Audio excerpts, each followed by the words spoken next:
Hi guys, welcome back to another video. In this video I want to show you some of the newer members of my orchid collection.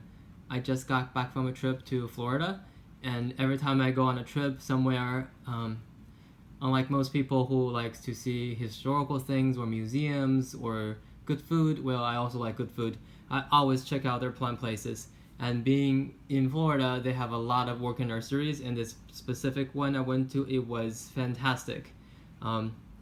The name is Palmer's Orchids. They did not pay me to promote their store, but it's a fabulous place. I highly recommend you checking it out.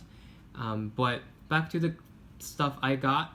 So, I'm right now living in Connecticut, the New York City metro area, and I really have limited space and sun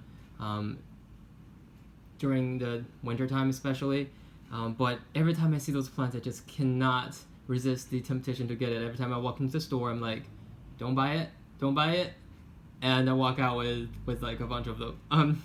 So for this one, I wanted to show you, maybe I'll talk mainly about one of them, and I'll briefly talk about the other two.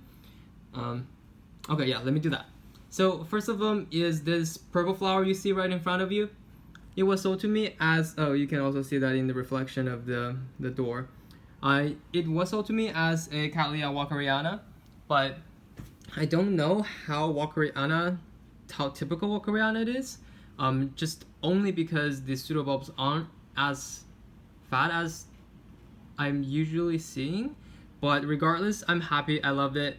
And honestly, I think maybe this was a SIB, or this is some diversity within the species. Who knows? Orchid is just there's lots of hybridization or other stuff happening. But yeah, so I got this plant in my luggage, or actually in my backpack, through when I was flying, so I was really worried I would damage the flower, but fortunately those flowers are actually pretty tough, and it looks still pretty good. The reason why I got this one was my partner used to have this Cattleya jungle nobility, which is a primary hybrid between two parents, and one of them being a nobilior.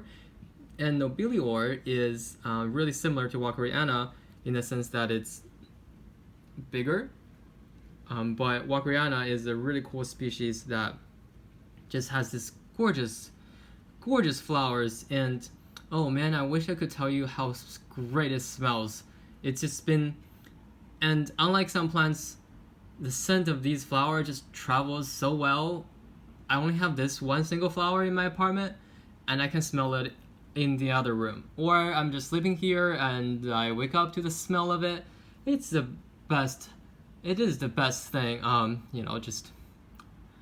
It's fantastic. It's beyond my words. I'm sorry, but yeah, look at the flower itself. It's pretty typical Cattleya.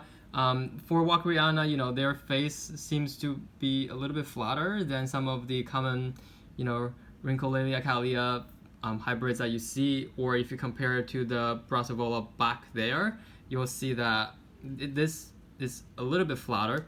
But regardless, it's a gorgeous plant. And Cattleya walkeriana being a species, it's really, I love species, honestly. I know hybrids are created because they are versatile, they have hybrid vigor, and they have lots of colors, but I just love species because that's sort of the way we found them in the wild, and I always find it fascinating.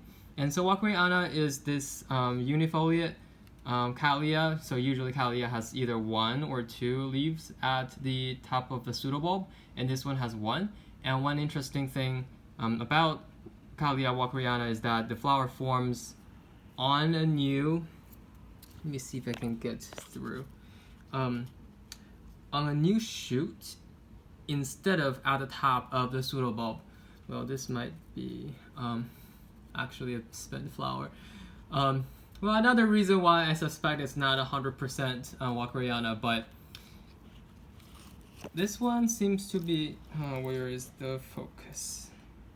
Yeah, this one I'm holding right here seems to be just one flower spike. So in any case, usually they flower on a new shoot instead of on top of a pseudobulb, and they are well, you see how gorgeous they are. I've already told you about the fragrance. And in terms of culture, just like standard Cattleya, they like their roots drying out in between waterings. They like bright light, which is why I set up this light apparatus thing, just to hopefully can make them happy after I yank them out of their wonderful home in Florida. And yeah, pretty standard Cattleya care, maybe a little bit brighter light than some of the other Cattleyas. Yeah, that's most of the things on my mind. Sorry, I just got back. I slept for like 3 hours last night. I'm pretty, my mind is not working very well. But yeah, and I just wanted to show you the flower before it's gone. And 2 more plants I got. This is it was sold to me as a Brassavola cucullata, and I've always wanted a cucullata, and it's the type species of that genus, of the Brassavola genus. And if you know me, you know I love Brassavolas just because they're gorgeous scent at night, and they're robust. They're so hardy. They can take so much drought, and they do so well. And I love highlight plants, despite my struggle to provide for them in the winter, but I try my best. And Brassavola flowers, some people don't really like them, but I just think they are pretty elegant. You also see that one in the mirror on the glass door. I'll talk about that one in a little bit. But cucullata is a type species. I've been reading about it. Some people say it smells disgusting. Some people say it smells wonderful. That just piqued my interest furthermore. So I got this cucullata that's really a full-grown blooming size. I've always wanted a cucullata. I had one, maybe a seedling that's growing on a piece of cork. I've had that for a couple of years now, and it hasn't bloomed. So this time I'm just like, man, I'm impatient. I'm just gonna go for a blooming size. So I got this one. We'll see how it goes. I'll update you. And the owner told me that it also may look like a picolata, and I did some research, and I think some people treat a picolata, a pentilata? I forgot the name, honestly. Again, I blame on the lack of sleep from last night. But the owner told me the petals have, or the sepals have more tint of orange instead of just more on the white side for typical cucullata. But some people also treat them as synonyms for cucullata. So we'll see. Honestly, I don't mind the color. I'm more of I like the scent for, Brassavolas. And on the other side, that is a Brassavola perrinii. This one is in bloom, although some flowers did get damaged because of the package in the backpack. It's another Brassavola species. Highlight, good aeration around the roots, like drying out between waterings. Yeah, that's basically it. And it smelled a little bit last night, the first time I brought it back. So I look forward to more of that smell. Yeah, but those are all the 3 orchids I got. All of them are pretty good sizes, and I love them so much. Actually, one sad story behind walkeriana, or related to that, was my partner used to have this jungle nobility, but we asked a local greenhouse to take care of it while we were traveling, and then we came back, and the greenhouse was like, I don't know where it went, and they refused to take responsibility. And I hate it when people just, it's like, we sort of paid you to do this, and you're not even apologizing. You are just trying to blame someone else for taking it without you knowing. So I really did not like it, but I got this one just so that it reminds me of the good times, and we can sort of continue this this tradition of having a Cattleya walkeriana, Cattleya nobili, or something along that group.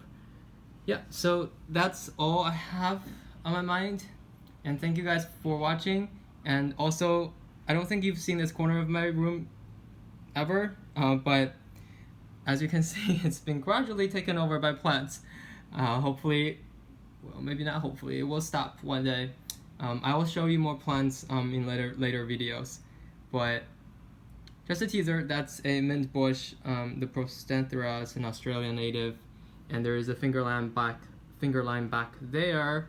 And this is my new Brugmansia that I got a couple of weeks ago. I'm just doing it again this year, just so because my partner really likes the smell of the flower. Yeah, so that's everything. Thank you for watching. I hope you have a great time.